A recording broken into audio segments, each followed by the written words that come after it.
Assalamualaikum warahmatullahi wabarakatuh. Perkenalkan, nama saya Duhai Kalisnai Nurul Gustiani dari kelas 4A Manajemen Pemasaran yang diajarkan oleh Bu Imas Sukayesi. Di video kali ini saya akan menjelaskan secara singkat materi-materi yang ada di dalam mata kuliah Manajemen Pemasaran selama 1 semester. Materi yang akan saya jelaskan mengenai apa itu manajemen, manajemen pemasaran, dan 4P atau 7P, lalu menjelaskan materi tentang analisis pasar dan perilaku konsumen, lalu menjelaskan tentang pemasaran digital dan e-commerce, kemudian layanan pelanggan dan manajemen hubungan pelanggan, lalu bagaimana menciptakan nilai kepuasan dan loyalitas pelanggan, kemudian menjelaskan mengenai analisis pesaing, dan yang terakhir menjelaskan mengenai inovasi dan manajemen produk baru. Langsung saja ke materi yang pertama, yaitu apa sih manajemen itu? Manajemen adalah proses pengorganisasian, pengaturan, pengelolaan sumber daya manusia, sampai dengan pengendalian agar bisa mencapai tujuan dari suatu kegiatan. Manajemen pemasaran adalah suatu proses atau seni dan ilmu memilih pasar sasaran dan meraih, mempertahankan, serta menumbuhkan pelanggan dengan menciptakan, menghantarkan, dan mengkomunikasikan nilai pelanggan yang unggul. Di dalam manajemen pemasaran terdapat elemen penting, yaitu bauran pemasaran. Bauran pemasaran atau marketing mix adalah konsep dasar dalam manajemen yang terdiri dari 4 elemen utama, yaitu product, price, promotion, dan place. Selain 4P, terdapat juga konsep bauran pemasaran yang lebih luas dan mencakup 7P. Ketujuh unsur bauran pemasaran atau marketing mix adalah konsep 7 tersebut sama dengan 4P, tetapi ada tambahannya, yaitu people, process, dan physical advance. Product merupakan barang atau jasa yang ditawarkan perusahaan kepada konsumen. Price merupakan jumlah uang yang harus dibayar konsumen untuk membeli produk atau jasa yang ditawarkan perusahaan. Place merupakan lokasi atau kanal distribusi di mana produk atau jasa disediakan untuk konsumen. Promotion mencakup berbagai metode atau aktivitas yang digunakan perusahaan untuk mempromosikan produk atau jasa kepada konsumen seperti iklan, promosi penjualan, publisitas, dan hubungan masyarakat. People merupakan karyawan atau staf perusahaan yang berinteraksi langsung dengan konsumen dalam memberikan pelayanan produk atau jasa. Proses mencakup serangkaian langkah atau proses yang harus dilalui konsumen dalam memperoleh produk atau jasa dari perusahaan. Physical evidence atau bukti fisik mencakup berbagai bukti atau tanda yang dapat memberikan kesan positif pada konsumen terhadap produk atau jasa yang ditawarkan perusahaan seperti fasilitas fisik, tampilan toko, dan kemasan produk. Next, kita lanjut ke materi yang kedua. Analisis pasar dan perilaku konsumen merupakan 2 aspek penting dalam manajemen pemasaran. Analisis pasar dilakukan untuk memahami karakteristik pasar, pesaing, dan pelanggan yang ada. Sementara itu, perilaku konsumen berkaitan dengan bagaimana konsumen berperilaku dalam membeli dan menggunakan produk.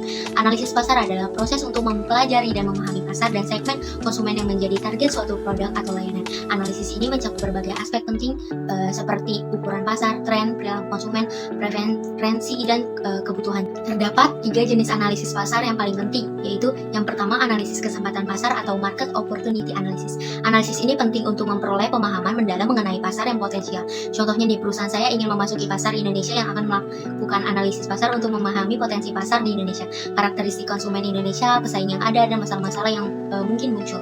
Yang kedua, analisis pesaing, competitive analysis. Analisis ini penting untuk memahami pesaing yang ada di pasar dan bagaimana bisnis tersebut dapat bersaing dengan mereka.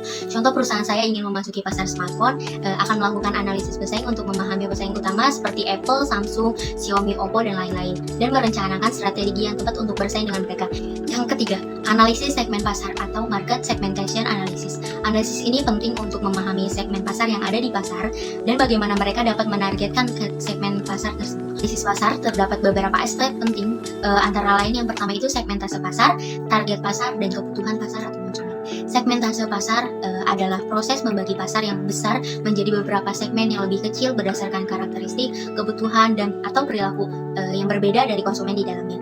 Dasar segmentase pasar konsumen terdiri dari 5 kategori utama, yaitu yang pertama geografis, itu contohnya produk-produk salju atau ski lebih sesuai dengan konsumen yang tinggal di daerah beriklim dingin. Yang kedua itu demografis, contohnya itu produk untuk bayi dan balita yang ditargetkan untuk konsumen yang memiliki anak-anak di rumah. Yang ketiga itu psikografis, itu contohnya produk-produk mewah yang ditargetkan pada konsumen yang memiliki nilai dan gaya hidup yang eksklusif. Yang keempat itu perilaku, contohnya produk-produk olahraga ditargetkan untuk konsumen yang aktif dalam olahraga. Yang kelima itu kombinasi, contohnya produk mewah seperti mobil mahal ditargetkan pada konsumen yang usia dan pendapatannya tinggi serta gaya hidup yang eksklusif. Perilaku konsumen. Perilaku konsumen adalah cara konsumen bertindak, membeli, menggunakan, dan membuang produk atau layanan. Perilaku ini dipengaruhi oleh faktor sosial, budaya, psikologis, dan lingkungan. Dalam pemasaran, memahami perilaku konsumen sangat penting karena produsen dapat menyesuaikan produk atau layanan mereka dengan kebutuhan dan preferensi konsumen. Memahami perilaku konsumen dapat membantu produsen dalam menentukan strategi pemasaran yang efektif untuk menarik perhatian dan memenuhi kebutuhan konsumen. Dengan begitu, produsen dapat meningkatkan penjualan dan membangun hubungan jangka panjang dengan konsumen. Next, kita lanjut ke materi yang ketiga, yaitu pemasaran digital. Pemasaran digital adalah penggunaan teknologi digital untuk mempromosikan produk atau layanan dan membangun hubungan dengan pelanggan. Ini melibatkan penggunaan berbagai saluran digital seperti situs web, media sosial, email, dan mesin pencarian untuk mencapai audiens yang lebih luas dan memperkuat merek secara online. Kelebihannya yaitu yang pertama itu lebih terjangkau, yang kedua itu lebih mudah terukur, yang ketiga itu lebih efektif untuk membangun hubungan dengan pelanggan. Kekurangannya itu yang pertama persaingan yang lebih tinggi karena biaya yang lebih terjangkau dan akses yang lebih murah. Yang kedua itu ketergantungan pada teknologi. Pemasaran digital bergantung pada teknologi dan infrastruktur internet yang dapat menjadi tidak stabil dan rentan terhadap gangguan. Yang ketiga itu keterbatasan pengalaman pelanggan. Pemasaran digital tidak selalu memberikan pengalaman pelanggan yang sama seperti ketika belanja secara langsung di toko fisik. Beberapa manfaat dari pemasaran digital, yang pertama itu memperluas jangkauan pasar, yang kedua itu targetingnya lebih tinggi, terus pengukurannya lebih akurat, mengurangi biaya, meningkatkan interaksi dan keterlibatan, meningkatkan brand awareness. Beberapa contoh produsen yang telah menggunakan pemasaran digital antara lain itu yang pertama Bukalapak. Bukalapak itu memanfaatkan kanal digital untuk memasarkan produk mereka seperti iklan Google Ads, Facebook Ads, dan email marketing. Yang kedua itu Gojek. Gojek memanfaatkan berbagai kanal digital seperti media sosial, iklan digital untuk memasarkan jasa mereka kepada pelanggan. Yang ketiga itu Traveloka. Traveloka memanfaatkan berbagai kanal digital seperti Google Ads, Facebook Ads, dan Instagram untuk memasarkan produk mereka kepada pelanggan. E-commerce. E-commerce adalah proses penjualan dan pembelian produk dan layanan melalui internet. E-commerce memungkinkan konsumen untuk membeli produk dari mana saja dan kapan saja, sambil menawarkan kepada penjual akses ke pasar yang lebih luas. Dalam e-commerce, pembayaran dan pengiriman barang biasanya dilakukan secara online. Jenis-jenis e-commerce meliputi yang pertama itu business to business atau B2B. Contohnya itu Alibaba.com yang menyediakan platform untuk produsen dan grosir menjual produk mereka kepada pedagang lain. Yang kedua itu business to customer atau B2C.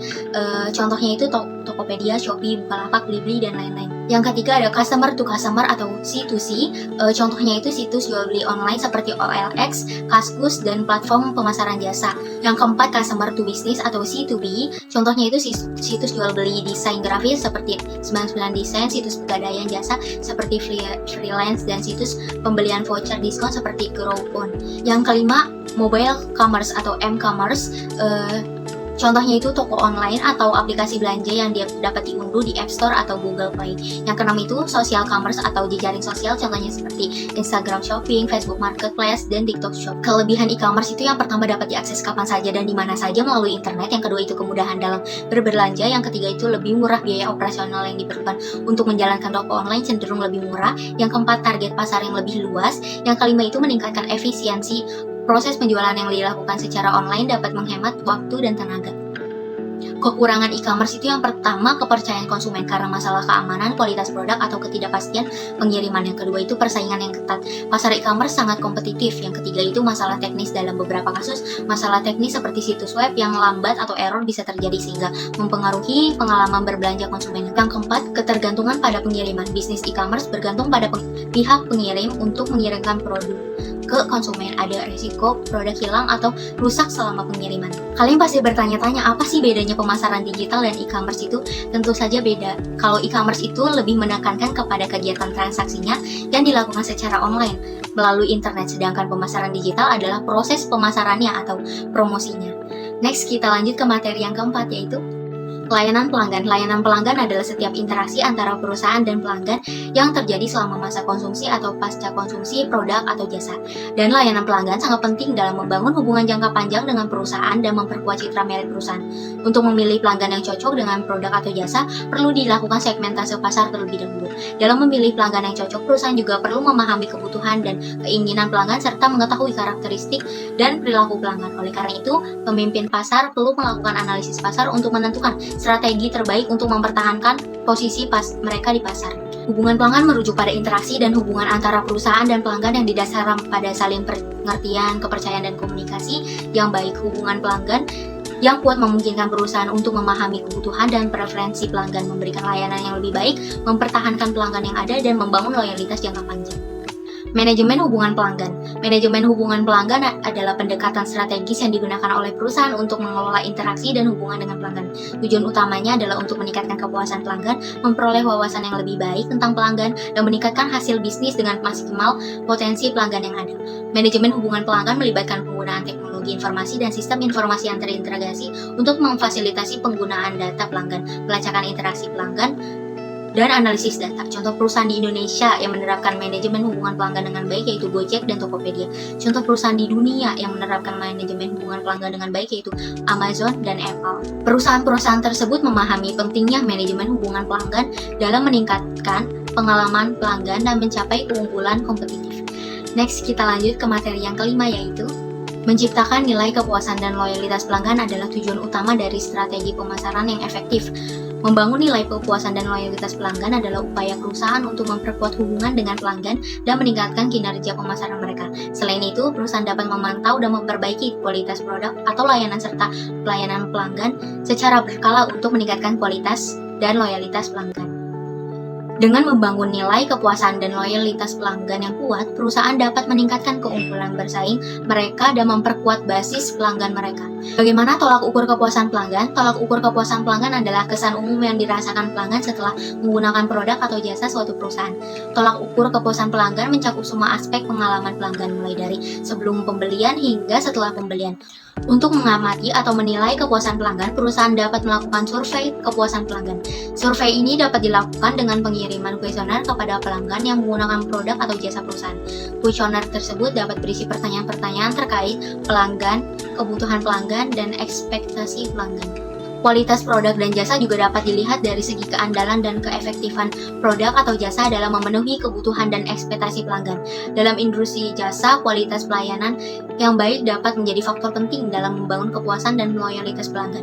Dengan memperhatikan kualitas produk dan jasa, perusahaan dapat memastikan bahwa mereka dapat memberikan manfaat yang baik dan memenuhi ekspektasi pelanggan, sehingga dapat membangun nilai kepuasan dan loyalitas pelanggan. Untuk menarik dan mempertahankan pelanggan, ada beberapa strategi yang bisa dilakukan. Yang pertama itu menyediakan produk atau jasa yang berkualitas, memberikan pelayanan yang memuaskan, mengembangkan program loyalitas, mempertahankan harga yang bersaing, dan menggunakan media sosial dan teknologi. Untuk membangun loyalitas pelanggan, ada beberapa strategi yang dapat dilakukan. Yang pertama itu menyediakan pelayanan yang baik, yang kedua itu membangun hubungan personal, yang ketiga itu memberikan pengalaman yang berkesan, yang keempat itu memberikan program loyalitas, yang kelima itu menjaga kualitas produk dan jasa. Next, kita lanjut ke materi yang keenam yaitu analisis pesaing adalah suatu proses yang dilakukan perusahaan untuk memahami kekuatan dan kelemahan pesaing-pesaing mereka di pasar.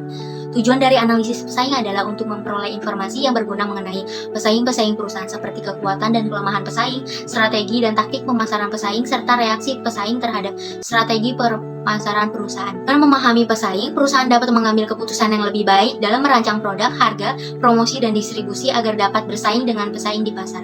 Beberapa hal yang dapat dianalisis dalam analisis pesaing antara lain, analisis pesaing dapat dilakukan dengan menggunakan berbagai metode seperti survei, observasi, analisis data pasar, dan analisis SWOT. Analisis pesaing yang baik akan memberikan informasi yang berguna bagi perusahaan dalam merancang strategi pemasaran yang lebih efektif dan efisien. Identifikasi persaingan. Identifikasi persaingan adalah proses mengenali pesaing-pesaing yang ada di pasar dan mengevaluasi kekuatan dan kelemahan mereka. Dengan mengetahui pesaing-pesaing yang ada di pasar, perusahaan dapat memahami keadaan pasar dan mengembangkan strategi bisnis yang lebih efektif. Strategi keunggulan bersaing. Strategi keunggulan bersaing atau competitive advantage strategi adalah pendekatan yang digunakan perusahaan untuk menciptakan dan mempertahankan posisi unggul di pasar melalui keunggulan kompetitif. Strategi ini bertujuan untuk membedakan produk atau jasa perusahaan dari pesaing di pasar dan menarik pelanggan dengan menawarkan nilai tambah yang lebih baik. Manfaat menganalisa perilaku pesaing. Menganalisa perilaku pesaing memiliki beberapa manfaat. Yang pertama itu mengetahui kelemahan dan kekuatan pesaing, memahami tren pasar, meningkatkan inovasi, menentukan strategi pemasaran, dan mengetahui ancaman yang mungkin terjadi. Next, kita lanjut ke materi yang ketujuh yaitu inovasi produk adalah proses menciptakan atau mengembangkan produk baru atau meningkatkan produk yang sudah ada dengan tujuan memberikan nilai tambah kepada pelanggan, memenuhi kebutuhan yang belum terpenuhi, atau menciptakan keunggulan kompetitif di pasar. Inovasi produk melibatkan perubahan dalam desain fitur, kualitas fungsi, teknologi, dan manfaat produk yang ditawarkan. Inovasi dan manajemen produk baru adalah topik yang berkaitan dengan pengembangan produk baru untuk memenuhi kebutuhan dan keinginan pelanggan, serta untuk menjaga relevansi bisnis di dalam pasar yang terus berubah-ubah. Manajemen produk baru meliputi proses perencanaan, pengembangan, dan peluncuran produk baru, serta pemantauan kinerja produk dan perbaikan berkelanjutan. Dengan melakukan inovasi, perusahaan dapat menghasilkan produk yang lebih baik, lebih efisien, dan lebih sesuai dengan kebutuhan konsumen. Selain itu, inovasi produk dapat membantu perusahaan menjangkau pasar yang lebih luas dan meningkatkan keuntungan dengan menawarkan produk yang lebih bernilai. Selain itu, inovasi produk juga dapat membantu perusahaan untuk memperluas atau memperbaiki portofolio produknya untuk memenuhi permintaan pasar yang berkembang. Manajemen produk baru adalah serangkaian kegiatan untuk memperkenalkan produk atau layanan baru ke pasar, termasuk penelitian dan pengembangan produk, perencanaan peluncuran produk, pemasaran dan promosi, penggunaan kinerja produk, dan perencanaan perbaikan atau pengembangan lebih lanjut. Proses manajemen produk baru dimulai dari identifikasi peluang pasar, pengembangan konsep produk, pengujian konsep produk, pengembangan prototipe, pengujian produk, pengembangan peluncuran produk, dan evaluasi produk setelah diluncurkan. Tujuan dari manajemen produk baru adalah untuk menciptakan produk atau layanan yang memenuhi kebutuhan dan keinginan pelanggan, menghasilkan pendapatan dan keuntungan yang lebih menguntungkan, dan mempertahankan produk. Baik, yang terakhir adalah kesimpulan dari mata kuliah manajemen pemasaran, yaitu rangkuman dari mata kuliah manajemen pemasaran dan bagaimana penerapannya dalam usaha.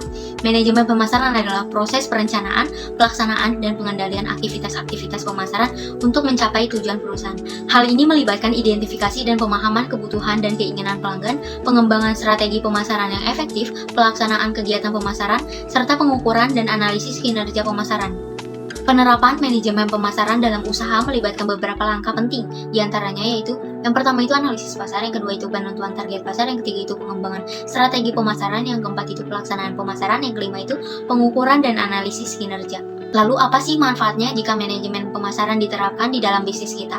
Yang pertama itu meningkatkan pemahaman tentang kebutuhan dan keinginan pelanggan sehingga usaha dapat menyesuaikan produk atau layanan mereka sesuai dengan preferensi pelanggan. Yang ketiga itu meningkatkan efisiensi dan efektivitas kegiatan pemasaran sehingga dapat mengoptimalkan pengeluaran dan menghasilkan hasil yang lebih baik.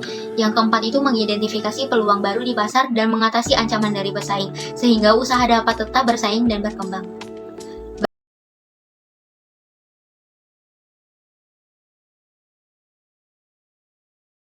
Bye.